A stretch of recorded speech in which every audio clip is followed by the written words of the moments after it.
guess who just got some fun mail? Let's see what it is. Yes, so I got something new from Tiny Spool. Look at this. It's their new fall jelly roll.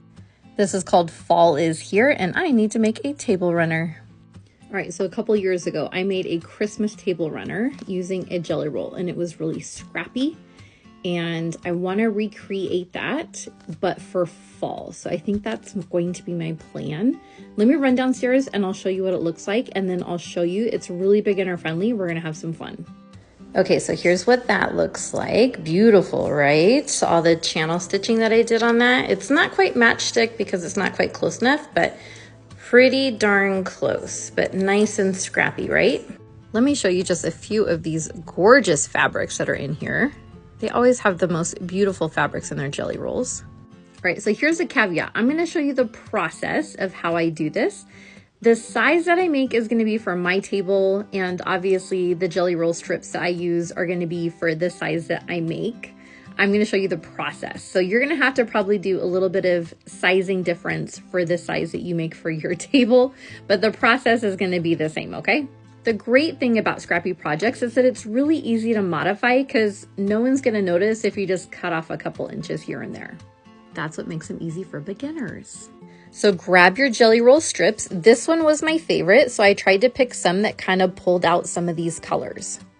Now here's where you get to start having some fun. So grab your ruler, grab your rotary blade and a cutting mat, and you're just gonna start cutting these strips. So cut them at 2 inches, cut them at 4 inches, 6 inches, cut them wherever. It doesn't matter. You don't have to be precise. This is Scrappy, okay? You want them all different sizes. See, so I just cut some there, different sizes. Just start stacking them up. All right, now we've got them all cut into different lengths. So I have some oranges, some reds, browns. These are kind of green and some yellow, all different lengths. And we're just gonna start sewing them together. So I wanted them separated by color so it would look more scrappy, and I'm not too worried about the lengths. So there might be some shorter ones of red sewn together with some longer ones of orange, with some shorter ones of brown. We want it to be all mixed together. That's what we're going for. So I have a little bit more to do, but here's my progress. I've just been chain stitching and linking them all together. No rhyme or reason, just making my way through a giant pile of them. Eventually they'll all be linked into one gigantic long string. That's the goal here. All right, now I have one continuous long rope of the jelly rolls basically. Now here's where you get to decide what kind of style you want to do. The Christmas one that I did last year looked like this, where I had my rows going like this. So kind of like a brick pattern. And then I had a border going all the way around.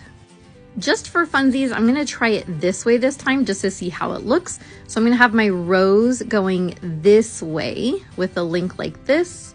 And then these would be my cuts of the jelly roll strips like this. So we're just gonna see how that looks this time. So if you wanna do the first way, measure how wide you want your middle part of your table runner to be. I'm gonna put a small border to go around it. So that middle part, I'm going to measure how wide I want it. And then you're just going to, of course, press your seams, but then you're going to cut all of your rows that same length. So again, it doesn't matter where you're at in your scraps. You're just gonna press all your seams and then cut.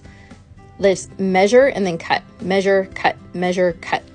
And then I'm gonna do that same sort of thing, but lengthwise as I'm doing this second kind for mine. I'm just going to measure however long I need it for my table, measure, cut, measure, cut, measure, cut, until I get as many wide as I can for that. And I'll put all those measurements up on the screen. So I cut all of my rows together. They were 60 inches long, and then I've sewn them all together. So they are 60 inches long this way, and I've pressed all of my seams, and I have squared it all up here so it's perfectly square. Now, initially I thought about doing a border around here, like a plain solid color border, but I kind of like it just like this. So if you like it with a border, I think that might be cute. If you want it a little bit wider, if you wanted to put some borders on, the way that you can do that is make sure that you measure the length of your sides and down the middle, find an average of that, and then put your borders on. Do opposite sides first, and then do this side and that side, do opposite sides. And I think I'm just gonna leave mine just like this. And then basically we're just gonna put it together like we would your normal quilt. So I need to come up with some sort of backing. I have plenty of leftover jelly rolls, so I can use that as a scrappy border. I can also put them together in some sort of jelly roll race kind of style backing. Now mine is almost 19 inches wide with these 9 rows. And I thought about doing some channel stitching like I did on the Christmas one that I showed you earlier, but I kinda wanna see about putting this on my long arm. I've never done something really, really long and skinny on my long arm, and I thought that might be something really fun to experiment with. But I do need to have something a lot wider than the 19 inches. So I think I'm gonna cut my jelly roll strips maybe like 25-ish, and then that way I'll have something for my clamps to grab onto. So let's go cut all of my jelly roll widths 25 inches, and then that way they'll be wide enough I can clamp onto, and you can just sew my strips together 25 inches. All right, so we've cut everything 26 inches wide, and I've just sewn the strips together like this. These are all my leftover strips. This is gonna be the backing. Now I just need to put it all on my long arm and get to quilting. Now, if you're following along with what I did and the amounts that I am using for the size that I am making, because we did 26 inches, you're not gonna have enough to do the length that you need. And so I had a couple where I had to piece together. They're very small, and you know, you're not gonna notice that because the pattern's so small is what I mean. So you're not gonna be able to tell from far away. So don't worry about that at all. Okay, so we've got it loaded here on the long arm. This is the top, and I was going to do some channel stitching, some matchstick quilting to kind of match what I did on the Christmas one, but I am really pressed for time with some other projects and some deadlines. So I think I'm just gonna do some quick loops and swirls or meandering, and I will show you what I do when I'm all done.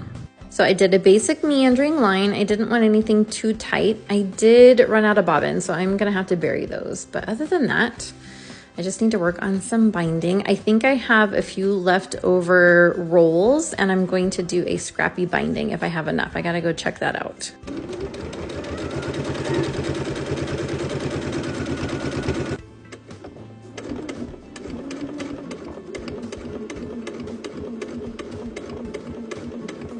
So here we are with that final table runner. I absolutely love that kind of brick pattern that we did with the all different sizes of scraps.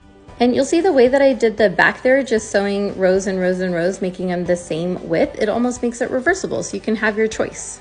For the binding, I did the glue basting method that I've talked about on previous tutorials. So if you go to the quilting tutorials, you'll see that there in the playlist if you want to learn how to do that. But there it is, all done. I hope you guys like it. It's a great beginner tutorial for you.